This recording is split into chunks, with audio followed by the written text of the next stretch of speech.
Hello and welcome to this short training video on supporting well-being with other people. My name is Amy and I work for Bespoke Consultancy in Education who are providing this video for you today. When we're thinking about working with well-being, the first thing we need to consider is what do we mean by well-being? Well-being is defined by the Oxford English Dictionary as the state of being comfortable, healthy or happy. It's important to realise that well-being is a much broader concept than moment-to-moment happiness, and while it does include happiness, it also includes other things, such as how satisfied people are with their life as a whole, their sense of purpose, and how in control they feel. When you're supporting other people with their well-being, it's really important to recognise what well-being means for them, because well-being is a completely unique concept that may mean different things to different people. You may be supporting individuals in your work role, in your home environment, or in another capacity. Supporting others to improve their well-being can be incredibly challenging. Make sure that if you need access to support, that you can get that too, because when you support other people, it's also important to make sure that you are supported as well. So when we consider recognition, we're looking and working on other people's well-being and their understanding. So we need to recognise what their warning signs are of their well-being being in a decline. We need to recognise the support that you can give and how effectively you can signpost to support the individual if that support goes beyond your capabilities or capacity. So when we think about supporting other people, we need to think about how poor their well-being is and what areas you're supporting other people with. The questions to ask might be, what would that person like to change? How can we plan for improvement? And then how can we review the success of that plan? These are the key factors that we're going to be looking at within this training video today. Let's spend a moment thinking about the warning signs that we may see somebody present with. And these things may be subtle, they may be explicit, they may only be recognisable if you know the person well, or the person may disclose some of these warning signs for you. When an individual's mood is low, their well-being is impacted, and their ability to effectively cope with challenges can be diminished. So we need to think about those warning signs that might show in terms of their emotional responses. Is an individual more tearful, more withdrawn? Are they having anger outbursts or demonstrating frustration at a higher level? Consider if they are withdrawing. Are they withdrawing from social groups? Are they withdrawing from peers? Are they withdrawing from contact? Are they needing that time apart? A person could be displaying an increase in headaches, migraines, tension. A person could be more exhausted, and they might be saying that they're not sleeping or they're sleeping too much. We could see signs of irritation, both with others and with themselves. We could see changes in eating, both stopping eating or increasing eating. We could be seeing somebody present with an inability to concentrate or a feeling of fogginess when they're trying to do tasks. We might be seeing a sense of frustration and irritation and concern about that decline. We might be seeing different behavioural patterns. You might be seeing erratic behaviours. Those warning signs are quite large, quite a long list. However, if you're starting to pick up on changes in an individual that you're supporting, it may be worth having a conversation with them and having that intervention, just checking in with how things are. Stress is often a factor that impacts well-being, and the stress response is the body's way of protecting an individual. When it works properly, it can help you stay focused, energetic, and alert. Think about those times when people perform really well under pressure and they're able to be really productive and meet deadlines, meet targets, and get so much done within that pressurized time frame. However, it's also worth noting that in emergency situations, stress can save your life. It gives you that extra strength to defend yourself. It spurs you on to slam the brakes to avoid a car accident. That stress response is a key survival instinct, and it does impact people's body in a physiological manner. There can be positive impacts to stress as well as negative impacts to stress. But when those negative impacts become too much, that's when well-being becomes affected. Eustress is the term used for the period in that stress cycle which is productive and helps you rise to challenges. So stress comes on a curve. It starts where people are feeling inactive. There's no stress, no pressure. They're incredibly relaxed. They're incredibly laid back. And as that stress level increases, you get to a period of optimum stress level. And that optimum stress level is where we see that performance reach a peak, and we see individuals performing at their best. That stress level can't be contained within or sustained within an approach of continued optimum level. There needs to be a recovery period. But if that person extends that stress level, an optimum period, for too long, they tip over the edge of that curve into exhaustion. And then that's when we feel too stressed. That stress becomes an overload, and then that snowballs into anxiety and panic and anger, and it becomes a breakdown and ultimately ends up in burnout. So beyond that optimum level, stress stops being helpful and it can start to damage your health. Within your work role, you're wanting to perform at that optimum level, but it's recognizing the point when you need to stop, recover, and then restart that optimum level of performance. Productivity can be affected, relationships can be affected, and quality of life can be affected by a sustained stress level that is unmanageable. And that's something perhaps to start addressing with the individual you're supporting, is what does it look like within their life? Where is that time for recovery? Where is that opportunity for the person to pull back on that stress level and that performance?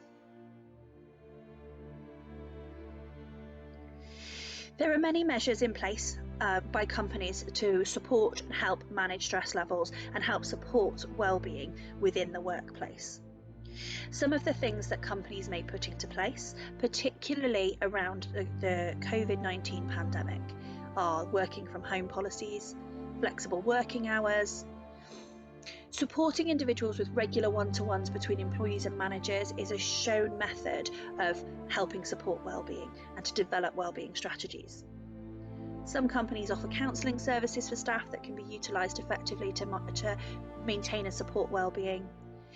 And some companies put on events to support social networks and that connectivity. That's a little bit tricky to do at the moment. However, regular catch-ups, regular contact with other people can be just as effective. Some companies put on stress management and resilience training. Some companies have a maximum cap in working hours. Some companies may ban overtime. Whatever works within your company or whatever strategies are in place, it may be worth exploring if the individual that you're supporting is accessing any of those services, or if any of those areas can be addressed to maintain a better balance between that stress level and that well-being level. So at this point, consider the capacity in which you're supporting the individual. Are you supporting as a line manager? Are you supporting them as a friend? Are you supporting them as a colleague? Are you supporting them within a professional supportive role? Depending on what that role looks like will depend on the level of support that you can give. You may not be qualified to give advice to the individual in terms of well-being, or you may be a mental health first aider and able to support and signpost to where that individual needs to go. But understand your role in that supportive position, and whatever that role may look like, that supportive conversation around what is actually happening and what the individual feels may be useful for them, may be that catalyst for change and development of wellbeing strategies. A national campaign to support wellbeing looks at 5 key areas for developing wellbeing for individuals. It looks at taking notice, connecting with people, being active, giving, and keeping learning. So when you're supporting somebody to help with their well-being, consider those 5 key areas and what strategies can be in place for each of those key areas to help support that resilience and develop that sense of well-being for themselves. And if you're able to identify key things that perhaps the individual would like to change or grow or have more knowledge in, then that will help create that strong foundation of well-being and support. Some ideas around this concept of those 5 areas and further areas that you may be supporting an individual with might be helping an individual to stay organised, might be helping them manage their time effectively, it may be addressing their mental attitude and maybe turning it into a positive frame of reference. It may be identifying healthy choices, life patterns, diet and exercise. It may also be addressing sleep hygiene and whether or not the individual has an effective sleep routine. Or it may be just providing that opportunity to talk to somebody. That might be the key thing that allows your individual that you're supporting to feel that their well-being is being maintained, heard and valued. So the first thing to do when supporting an individual is to provide that conversation space. That really triggers that connectivity and that triggers that reflective element of those 5 key areas in supporting well-being. So providing the opportunity to have an honest conversation around well-being can often be that key turning point for the individual. Some really key things to remember about that conversation space is be non-judgmental. You can't assume to know what that life is like for the individual. So listen to them, give them your focused attention and really give them the opportunity to tell you how things are for them. We often assume and we often make judgment calls very, very quickly. However, when talking about an individual's well-being, it's so incredibly personal that providing them that focused attention and that listening space allows them to identify what works for them and what doesn't work for them themselves. Don't assume you know how the person is feeling, because you don't. What might feel stressful for you might not be stressful for the individual. What might be an effective strategy for you may be a trigger warning for that individual. So it's about providing the opportunity for them to explore what works for them. Try not to offer advice unless you're qualified to do so. When you offer advice, that often disempowers an individual and it makes them feel they should be doing something. Whereas if the ideas and the strategies come from that individual, or it's discussed in a collaborative space, there's an ownership there for the individual to actually start putting those things into practice.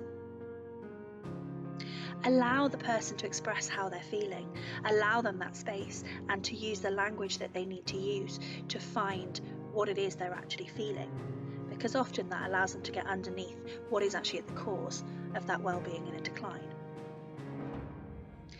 And provide them the opportunity to identify what strategies they know work for them and what strategies they know don't work for them. So that exploration space of, well, what already works? Can we do more of it? What doesn't work? What do we need to stop? And that empowers the individual to make those changes. And of course, signpost for further support if that's what's needed. There are a multitude of opportunities out there for individuals to develop well-being, whether that's listening to certain relaxation tracks on YouTube, whether it's subscribing to one of the really useful apps like Headspace, whether it's doing some research on mind, whether it's accessing support groups, or whether it's accessing therapies. Whatever that looks like, there are lots and lots of opportunities to develop well-being.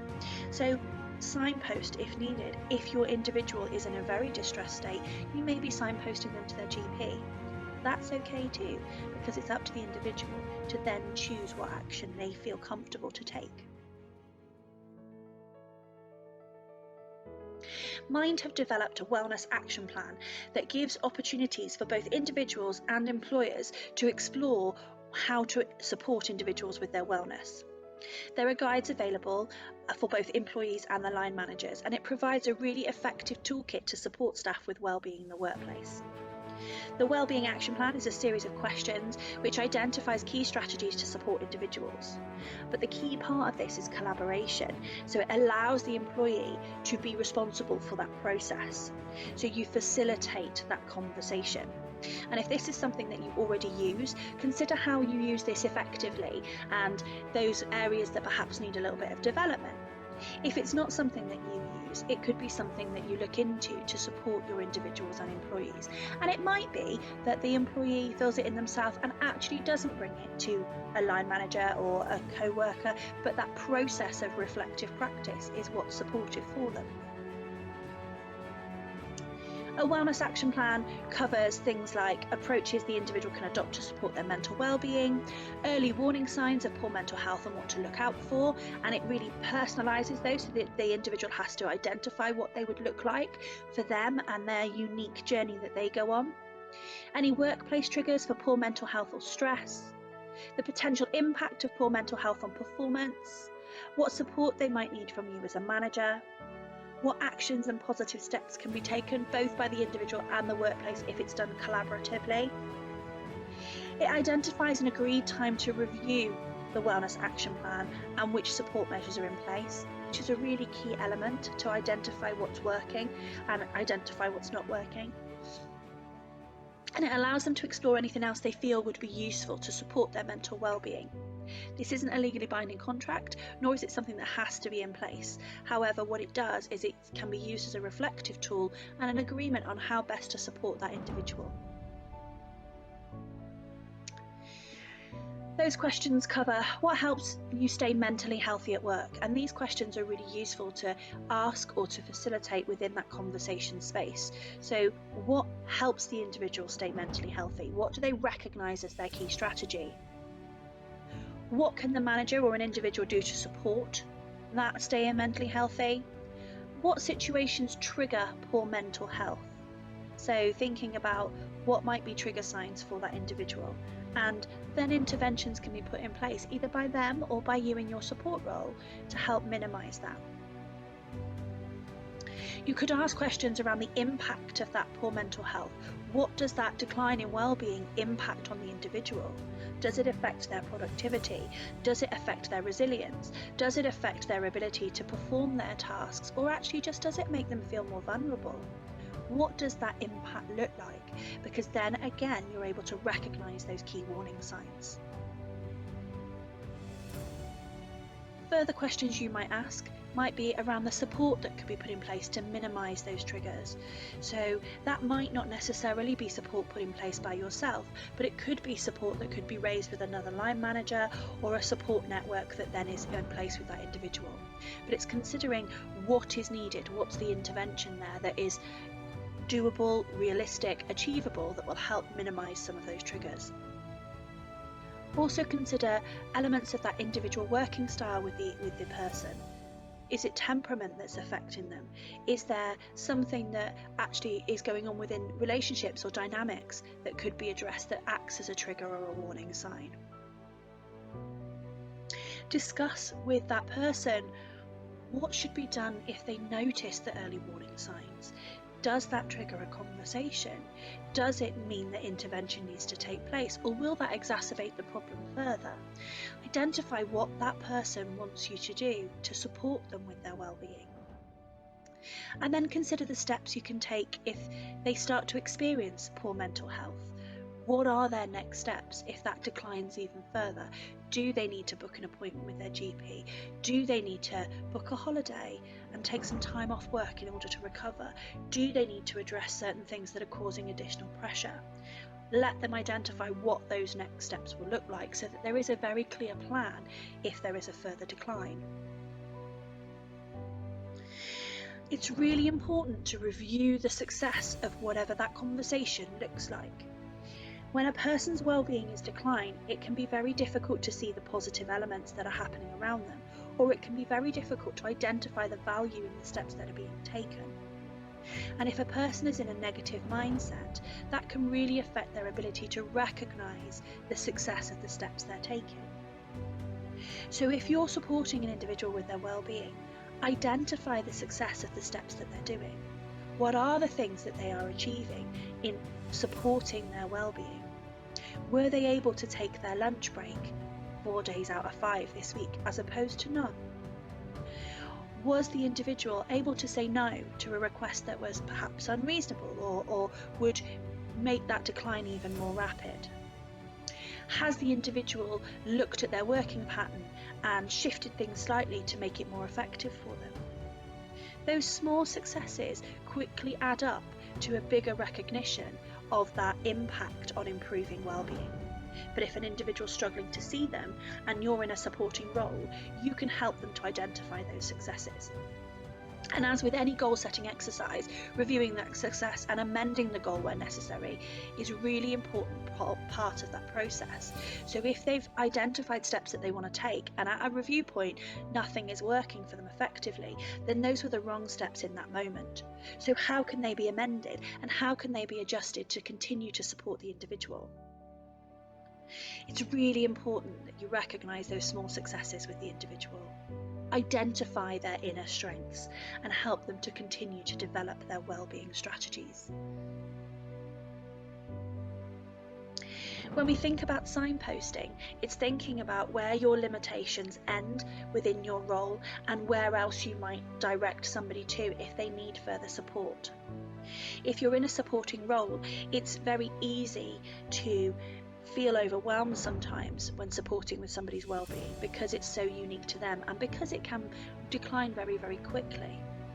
So familiarise yourself with what's in your area and what are the key things that might support with well-being. As I've mentioned, that might be YouTube, that might be certain apps, that might be a GP, it might be directing someone to a mental health first aider, it might be directing somebody to counselling or to your HR department, or it could simply be having a look at what support groups are out there to help individuals with their well-being and their mental health. Familiarise yourself with what is in your area and where you can signpost somebody to if you're supporting people with well-being, but also familiarise yourself in case you need support too. So identify where your next steps would be if that supporting somebody else becomes a little bit overwhelming for you. There are certain helplines that can really help support staff. So there are the Samaritan's helpline, there is the bereavement and trauma helpline that can help people support, that are specialist support for staff. There are several mental health apps, so things like Daylight, Sleepio and Silvercloud. And there are lots of online platforms where there can be wellbeing guidance, there can be resilience training. There are lots of different areas of growth and development that people can access if they need to with regards to their well-being.